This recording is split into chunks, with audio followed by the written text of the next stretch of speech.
আসসালামু আলাইকুম রহমতুল্লাহ। প্রিয় সুধী, কাছে ও দূরে, দেশ ও প্রবাসে যে যেখান থেকে দেখছেন, আপনাদের সকলকে আজকের ভিডিওতে স্বাগতম। আজকে আমি মূলত কথা বলবো, দীর্ঘদিন পরে আমরা দেখলাম বাংলাদেশ সরকারের যে নতজানু স্বভাব ছিল আগে, সেই নতজানু স্বভাব থেকে বেরিয়ে যে আসতে পেরেছে তার একটি জ্বলন্ত প্রমাণ, দুটো জ্বলন্ত প্রমাণ আজকে আমি আপনাদের সামনে বর্ণনা করব। অর্থাৎ আমরা যে ভারতের সাথে আগে একেবারেই তাদেরকে আমরা প্রভু সুলভ আচরণ তারা করতো, আমরাও গোলাম সুলভ ব্যবহার তাদের সাথে বা সেভাবে আমরা তাদেরকে করতাম, সেই বিষয় থেকে আমরা বেরোয় আসতে পেরেছি। ইতিমধ্যে এই সরকারের দীর্ঘ একটা সময় অতিবাহিত হয়ে গিয়েছে। এই সময়ের ভিতরে অনেকেই এই সরকারের সমালোচনা করতেছে, আমি নিজেও অনেক বিষয়ে সমালোচনা করেছি এবং এই সরকারকে এই এযাবৎকালের বাংলাদেশের সবচেয়ে দুর্বল সরকার হিসেবেই অনেকেই গণ্য করছেন। বিশেষ করে মাসুদ কামাল সহ বেশ কিছু সাংবাদিকদের থেকে আমি এই বক্তব্যটা পেয়েছি যে এই সরকার একেবারেই দুর্বল সরকার। কিন্তু বস্তুত সরকার যে দুর্বল নয় তার একটি জ্বলন্ত প্রমাণ আজকে আমরা দেখেছি, যেগুলি আমি আপনার সাথে শেয়ার করব। হ্যাঁ, সরকার দুর্বলতা কোথায় দেখাচ্ছে? যেখানে নিজেদের ভিতরে কোনো সমস্যা হচ্ছে, কেউ আলোচনা করতে চাচ্ছে, হুমকি ধমকি দিচ্ছে, সেখানে সরকার চাচ্ছে না তাদের সাথে অ্যাগ্রেসিভলি কোনো বিষয় সমাধানে যাইতে, বরং চাচ্ছে আলোচনার মাধ্যমে বা তাদের দাবি দেওয়া যতটুকু মানা যায় সেই মেনেই সামনে অগ্রসর হওয়ার চেষ্টা করছে। এটাকেই অনেকেই তাদের দুর্বলতা ভাবছে বা মনে করছে এই সরকার দুর্বলতম সরকার বা খুবই দুর্বল সরকার।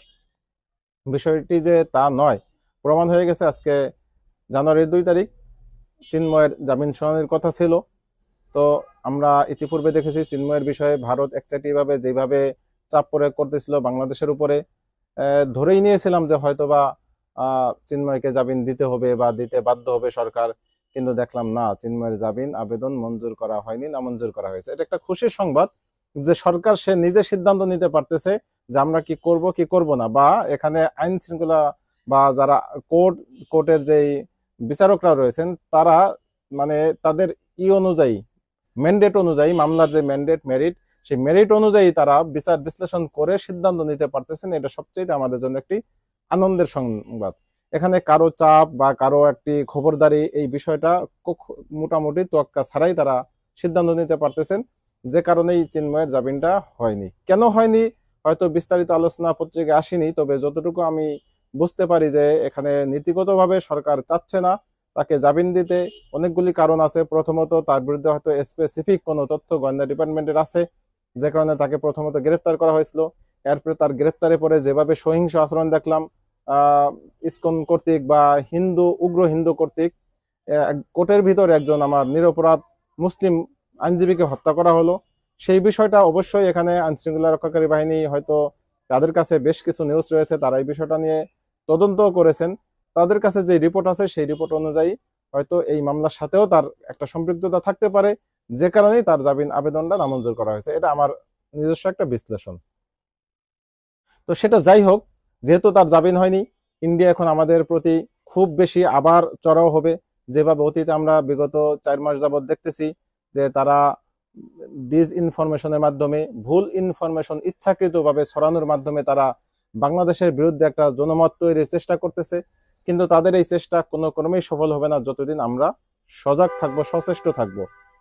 আমি বাংলাদেশি যে অ্যাক্টিভিটিস যারা রয়েছেন অনলাইন অফলাইন যে যেভাবে কাজ করতেছেন, আমি সকলকে আহ্বান করব যে তাদের বিরুদ্ধে আমাদের সত্য দিয়ে, তারা মিথ্যা বলবে, তাদের মিথ্যার বিরুদ্ধে আমাদের সত্য তথ্য দিয়ে তাদের সেই বক্তব্যগুলিকে খণ্ডন করতে হবে এবং মানুষকে বুঝিয়ে দিতে হবে যে তাদের এই প্রপাগান্ডা একেবারেই মিথ্যাচারে পরিপূর্ণ, সেটা আমাদেরকে দেখাইতে হবে। এটা যদি আমরা দেখাইতে পারি তাহলে আশা করা যায় তাদের প্রপাগান্ডা আমাদের কোনো ক্ষতি করতে পারবে না।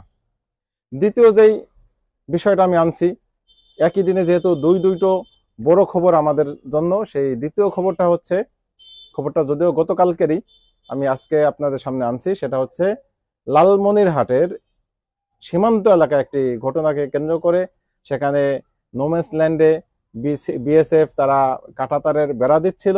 সেই বেড়া দেওয়াকালীন বিজিবির আক্রমণ বা বিজিবির প্রতিরোধের মুখে শেষ পর্যন্ত তারা কাঁটাতারের বেড়া দেওয়া বন্ধ করে পিছু হটতে বাধ্য হয় এবং 150 মিটারের দূরে গিয়ে তারা অবস্থান নেয়। এটা বিগত 16 বছরে তো আমরা দেখিনি, অতীত ইতিহাসে একেবারেই কম। এই প্রথম দীর্ঘদিন পরে আমরা একটি বিরচিত অধ্যায় আমরা দেখতে পেলাম, যেটা আমাদের বিজিবি ভাইয়েরা করেছেন। কয়েকদিন পূর্বেই আমরা আমাদের স্বরাষ্ট্র উপদেষ্টার থেকে এক নির্দেশনা দেখেছিলাম, তিনি বলেছিলেন যে পিঠ দেখানোর দিন শেষ, এখন আমরা পিঠ দেখাবো নয়। অর্থাৎ ন্যায্যতার ভিত্তিতে আমাদের বাকি সকল কার্যক্রম চলবে। যেই এলাকাটা নোম্যান্স ল্যান্ড, সেখানে কারো কোনো কিছু করার অধিকার নেই।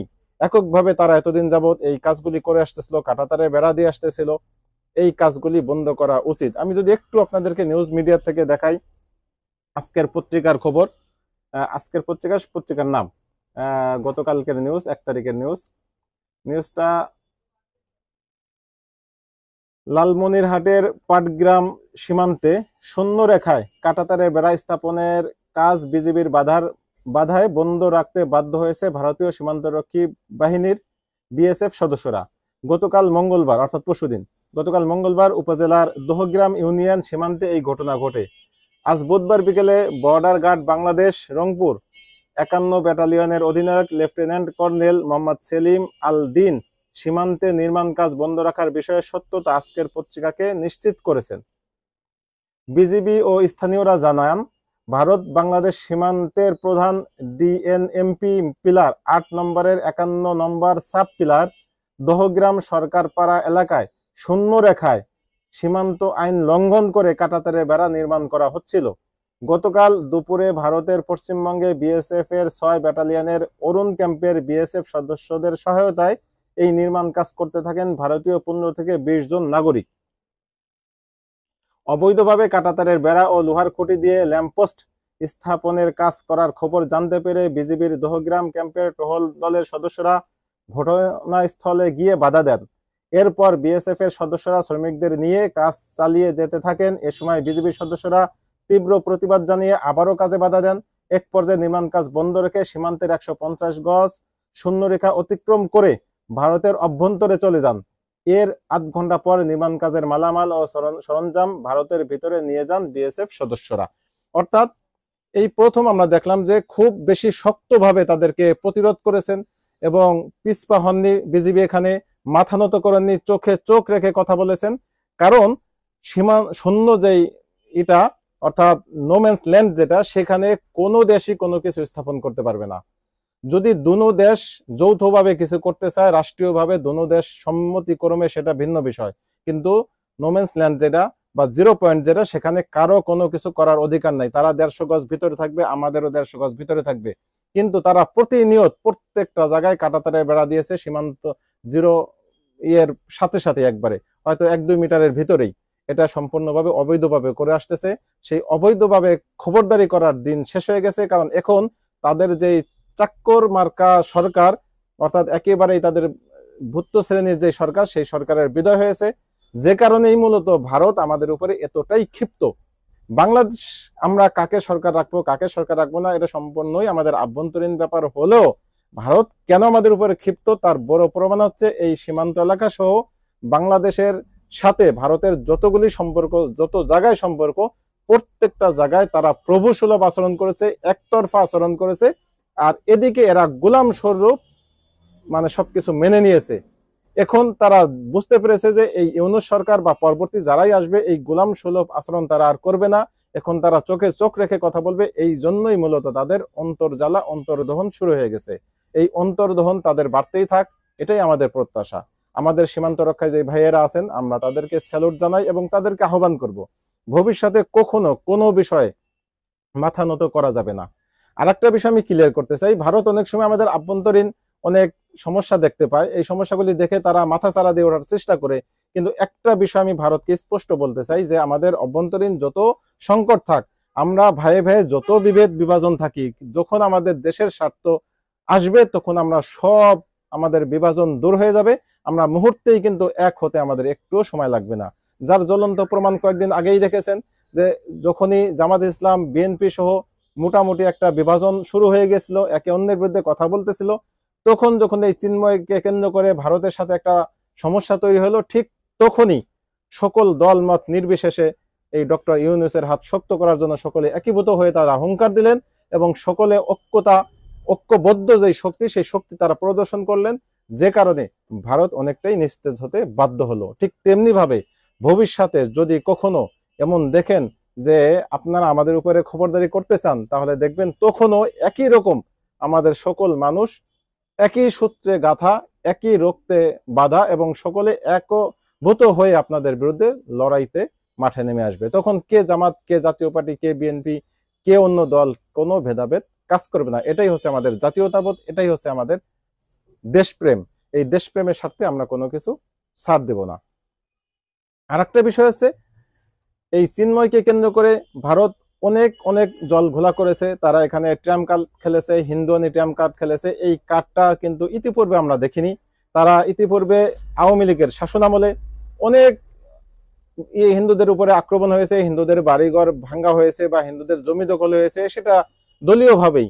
তখন তারা কোনো কথা বলেনি, বরং এখন আগের তুলনায় অনেক নিরাপদ হওয়া সত্ত্বেও তারা এই ট্রাম্প কার্ড খেলে তারা কথা বলতেছে। চিন্ময়ের বিষয়ে আরেকটা বিষয় আমি বলেই শেষ করে দিব, যে চিন্ময়ের যে বিষয়ে তারা কথা বলতে চাচ্ছে, মূলত তারা মানবাধিকার লঙ্ঘন বিষয়টাকে সামনে রেখে কথা বলতে চাচ্ছে।